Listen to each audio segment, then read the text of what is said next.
Taiwan is training 1,000 civilians for war. In the case of a Chinese invasion, Taiwan's military reserves are being questioned about their ability to battle. The possibility of Chinese military intervention has loomed over Taiwan since its leadership fled to the island at the end of the Chinese Civil War in 1949. Between the 1950s and the 1990s, there were 3 close encounters, and as China's People's Liberation Army, PLA, completes an extensive military modernization effort, there may be cause for concern once more. Taiwan's Ministry of National Defense recently produced a white paper claiming that the PLA has developed the ability to blockade Taiwan's major airports and harbors, while the Pentagon said that they would be able to compel Taiwan's leadership to the bargaining table as early as 2027.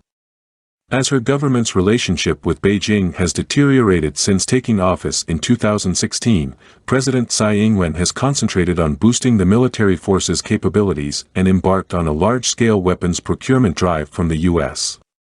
Following President Donald Trump's approval of $5.1 billion in military sales to Taiwan in 2020, U.S. Vice President Joe Biden's administration approved the first transaction of $750 million in August. Taiwan's Defense Ministry has requested an additional $9 billion over the next 5 years to bolster the country's defenses. The funds would be in addition to the organization's current and expanding budget. As Taiwan's horizon darkens, another major point to consider is whether the general people is prepared.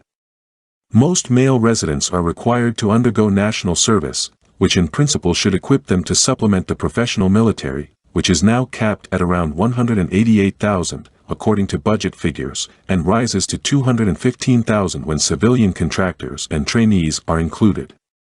Due to budgetary and political constraints on the military, most democracies cannot retain huge standing armies. The reserves would play an important support role in relocating devastated runways, repairing vehicles, and even digging ditches. In the case of an assault, around 1 million reservists, who have finished their national service within the last 8 years, could be called up in the first round of mobilization. For the time being, small workshops have been organized by non-government organizations such as the Taiwan Military and Police Tactics Research and Development Association, TTRDA, which trains civilians in skills such as tactical shooting practice, and Forward Alliance, which teaches skills such as major disaster first aid.